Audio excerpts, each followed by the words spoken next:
Bonjour et bienvenue à toi dans cette nouvelle vidéo. C'est un plaisir de te retrouver aujourd'hui et dans cette vidéo, on va voir ensemble comment bien choisir sa cuisine.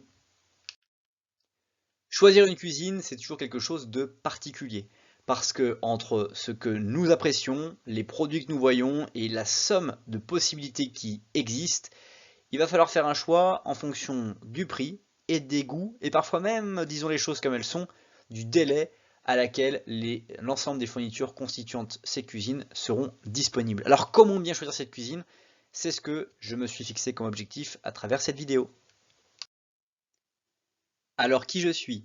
Je m'appelle Ogier Dolé, j'investis mon temps à produire des écrits, des audios et des vidéos pour impacter des milliers de personnes, à trouver la confiance en eux dans leurs projets personnels et professionnels.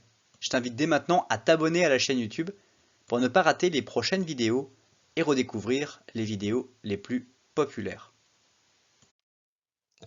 La première question qu'il faut se poser et la première chose à regarder, c'est déjà de ne pas privilégier les matériaux aux dépens de l'usage du moment pour choisir sa cuisine. Faites-vous donc conseiller sur les matériaux avant d'acheter, car une cuisine doit être pratique à l'usage, mais aussi avoir un bon rapport qualité-prix et durer dans le temps. Ça, c'est une erreur qui est fondamentale. Trop de personnes vont vouloir privilégier des matériaux à leur usage. Il y a des personnes qui ne font pas la cuisine, mais qui vont mettre 15 000, 20 000 euros dans une cuisine avec voilà, des meubles de qualité, alors qu'en fait, elles ne font que faire réchauffer ou même pas forcément utiliser leur cuisine. Donc, soyez pas cette personne. Regardez bien votre temps de cuisine par semaine, par jour j'allais dire, de façon à vous permettre de savoir qu'est-ce qui est vraiment important et de vous faire conseiller par rapport à votre utilisation. Si vous mangez au restaurant le midi, le soir et que vous ne déjeunez pas le matin et que vous ne mangez qu'une fois ou deux par semaine chez vous, alors n'achetez pas quelque chose qui va vous coûter la peau des fesses. Autre question, c'est comment choisir sa cuisine ouverte. Il existe d'infinies possibilités d'aménagement. Comme pour tout type de cuisine, vous devez prévoir une circulation fluide entre chaque zone de travail. Préparer, laver et cuire, ce sont les trois principaux postes. Une cuisine visible du salon se doit d'être bien ordonnée. Prévoyez de nombreux espaces de rangement aisément accessibles afin de ne surtout pas encombrer l'aspect visuel et faire que vous avez l'impression d'être toujours dans votre cuisine et pas forcément dans votre salon. Parce que parfois, vous allez retrouver avec des cuisines ouvertes et des cuisines dites à l'américaine avec plus la sensation d'être toujours dans votre cuisine que d'être toujours dans votre salon. Autre question qui revient souvent, c'est comment faire un bon plan de cuisine. Commencez par faire une esquisse générale. Par exemple, si elle fait 5 mètres par 4, dessinez un rectangle de 25 cm sur 20. Même si vous n'êtes pas particulièrement bon en dessin, vous avez probablement déjà une idée de l'emplacement des meubles et de l'électroménager que vous souhaiteriez.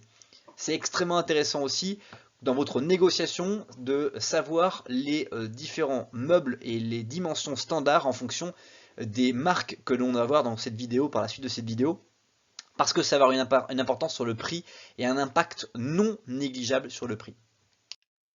Autre question, c'est quelles sont les meilleures cuisines équipées?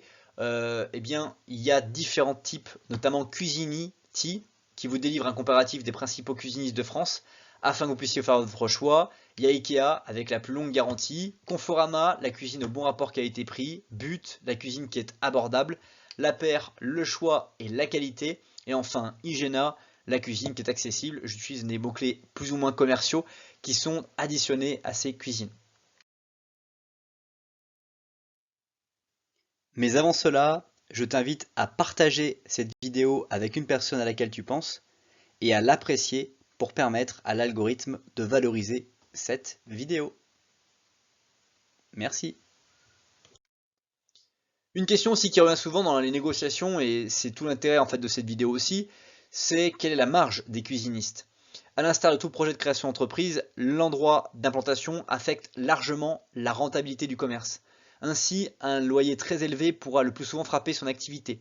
Toutefois, le meuble de cuisine demeure une activité très rentable, offrant des marges de 40% voire plus. Donc, il faut comprendre que les cuisinistes pratiquent des prix qui sont exagérément hauts et donc que les marges de négociation vont être vraiment en fonction de votre mise en concurrence et de toutes les stratégies que je vous partage sur cette chaîne YouTube. Je vous invite d'ailleurs à voir les stratégies de négociation spécifiques avec un fournisseur ou un sous-traitant de manière à pouvoir largement considérer comment vous pourrez mettre et acheter votre cuisine au meilleur prix. Autre question qui est souvent posée, c'est quel est le salaire d'un cuisiniste? C'est souvent pour gagner de la confiance dans la négociation. Le salaire d'un cuisiniste débutant se situe entre le SMIC et 1800 euros brut par mois. Et avec plus d'expérience et avec des fonctions d'encadrement, la fourchette d'un salaire de cuisiniste est comprise entre 2000 et 2600 euros brut par mois. Donc si votre cuisine ne met qu'une journée à être montée, vous pouvez bien considérer que une pause à 1000 euros est extrêmement onéreuse et que ce prix-là, très souvent, c'est dans le prix des meubles que vous allez devoir et réussir à faire une vraie valeur, un vrai gain financier. Enfin, comment payer sa cuisine, ça reste aussi une stratégie dans la négociation. Sur le comment on va négocier, il y a trois solutions qui sont possibles pour le financement d'une cuisine. Le premier, c'est le paiement comptant de la cuisine. Vous avez l'argent, vous payez, vous partez avec votre fourniture, ou les gens viendront vous installer ça et c'est payé. Ensuite, il y a le paiement de la cuisine en plusieurs fois sans frais ou avec frais. Très souvent, les cuisinistes savent et se font tellement d'argent avec les cuisines qui sont payées au comptant qu'ils ont la capacité de pouvoir attendre que vous payiez en plusieurs fois sans frais et donc ils vous font cadeau de ce sans frais pour que vous puissiez échelonner le prix de la cuisine. Et enfin, il existe aussi le recours à un crédit pour l'achat de la cuisine que vous font très souvent les cuisinistes directement pour vous permettre de tout de suite acheter votre cuisine pour qu'ils puissent tout de suite vous convertir en client et non pas que vous restiez en prospect à suite à votre visite et parfois le devis que vous avez entre les mains de votre cuisine. Si tu as aimé cette vidéo, tu aimeras très probablement son article associé sur le blog.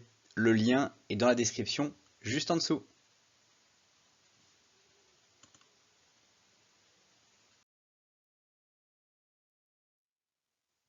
Aussi, et pour conclure cette vidéo, je t'invite à découvrir la dernière vidéo YouTube de la chaîne qui se trouve sous la flèche bleue ou directement à observer une vidéo adaptée au contenu que tu regardes en ce moment sous la flèche rouge. À bientôt!